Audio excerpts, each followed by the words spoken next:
I'm not done. I have lived my entire career a life of service, and it's in my bones.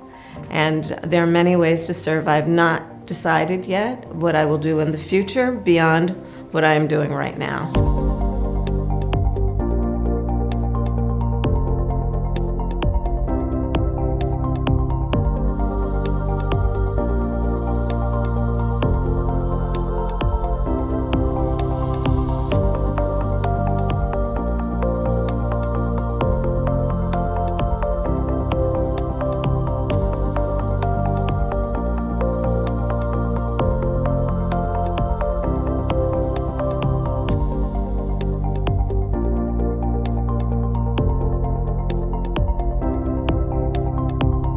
In terms then of what is next for you, you write very powerfully about the differences that many women have made to your life, whether that was your meeting with Angela Merkel or the experience of growing up with your extraordinary mother or the stories of your baby nieces, Amara and Leela. When are they going to see a woman in charge in the White House? In their lifetime, for sure. Could it be you? Possibly.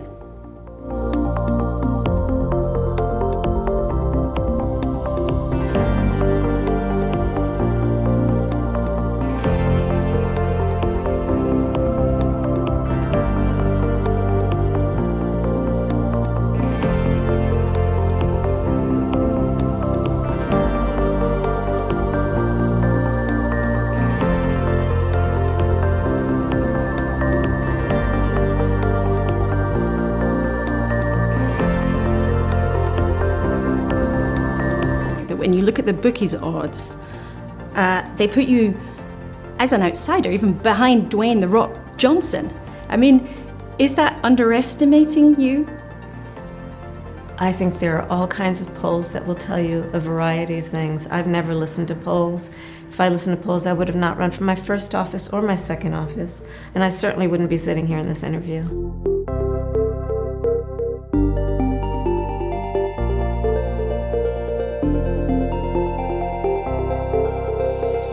I was concerned about his ability to run for re-election, given what the campaign would require.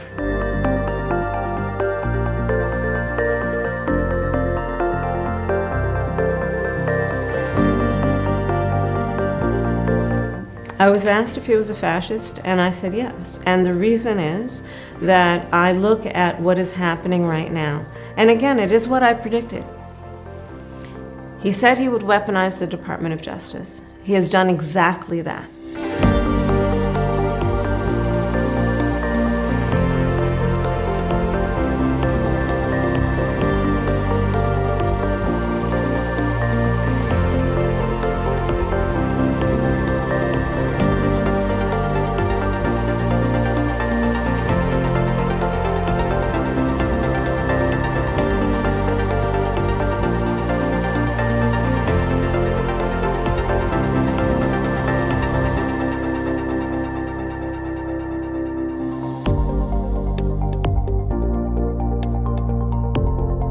You look at what has happened in terms of how he has weaponized, for example, the federal agencies around going after political satirists who his skin is so thin, he couldn't endure criticism from a joke and attempted to shut down an entire media organization in the process.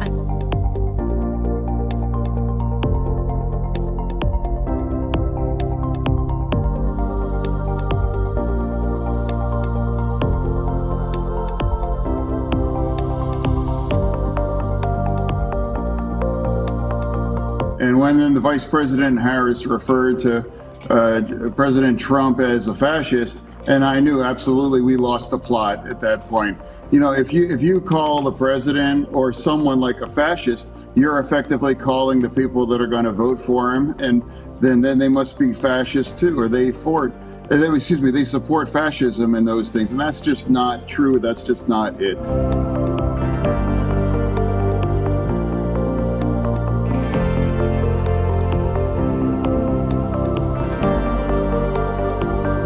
I'm very, very happy that we now have a situation where the hostages are out, There's still more work to be done.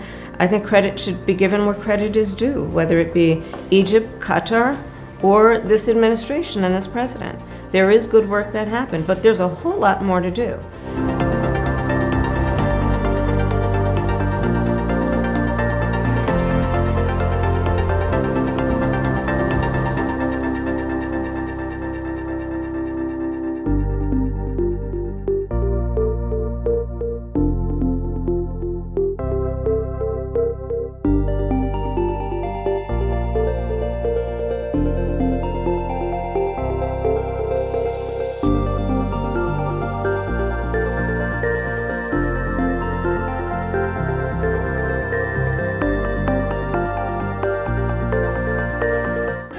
You know what?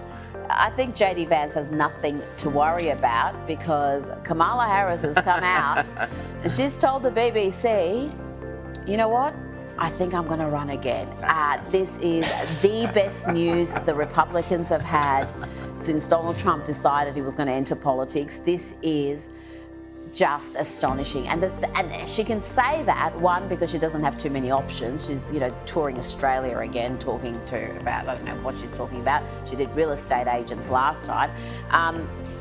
She can do that because there's not much competition. It's basically her or Gavin Newsom who's destroyed California. They're the two front runners to be leading the Democrats at the 2028 presidential election. That is grim, James. Well, it's grim. I mean, it's both grim, but it's also entertaining. But I also think actually that when the ticket finally settles, I think, and we can mark this right now, I'm saying it's going to be Newsom at the top of the ticket, Kamala as the undercard. She's going to be the vice presidential nominee.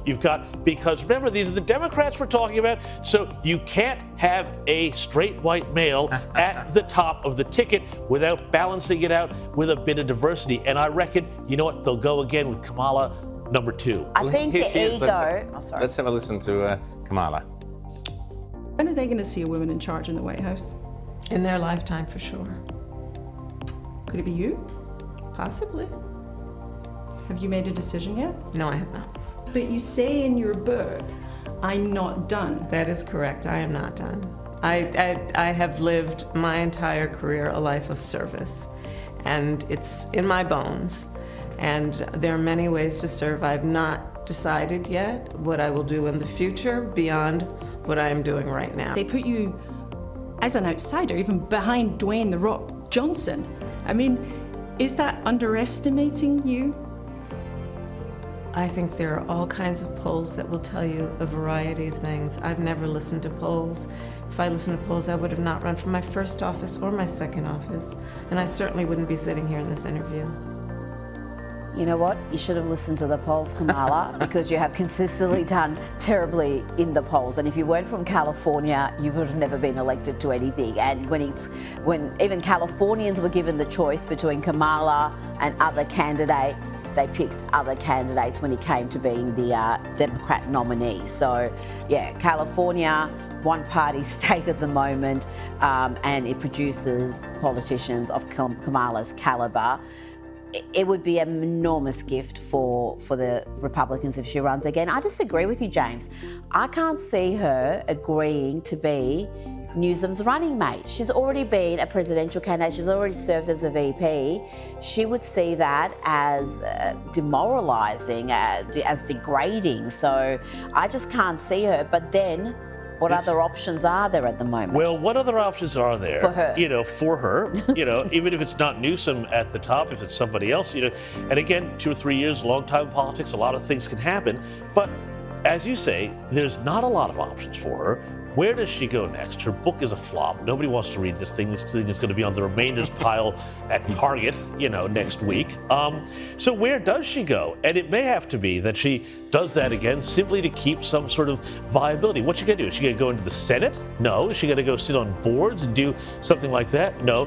Her speaking tour is ridiculous. I mean, the thing that she was real estate last time. This time she's coming out for a convention that's organized for the public service. So she's going to be speaking to a bunch of New South Wales public servants, which is like great use of my council rates there. Fantastic, wonderful, well done. So I don't think she has a lot of options. If a VP slot came up, whether with Newsom or somebody else, she'd have to take it. Now, of course, that vice presidential slot, too, is going to be where there's going to be, again, that big diversity push. So the other possibility also is that AOC winds up coming up and taking a vice presidential slot. Oh, that would be hilarious. Very. I will never stop laughing if she's the candidate.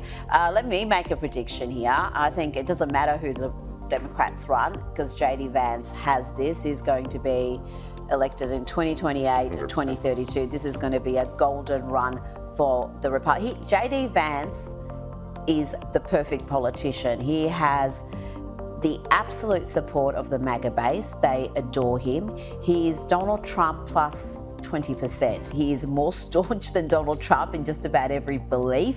He's a better politician. He's a better at handling arguments, handling even the media, as good as Donald Trump is at that. JD Vance just meticulously dismantles them, and you end up feeling sorry for them because he's just so much smarter than the people he's tackling. Beautiful family, one of the few genuine nice guys from all accounts in DC, which is supposed to be a rarity. So he's got everything going for him, and it's just a matter of who's the running mate. And again, the Republicans have got a lot of depth here. You've got the likes of Ron DeSantis, who's a brilliant politician, has done amazing things in Florida. You've got Marco Rubio, who's got so many jobs and is doing them all well, and several others beneath them who are also contenders. So that's what the Democrats really have to find. At the moment, they've got their most radical elements setting the agenda. The ones you keep hearing about are the AOCs and Bernie Sanders and Jasmine Crockett and the Squad. The really radical wing of the Democrats is running the show for them, and it's hurting them. They need to find someone who's electable. Newsom has a lot going for him. As terrible as he is as in governing, he's got charisma.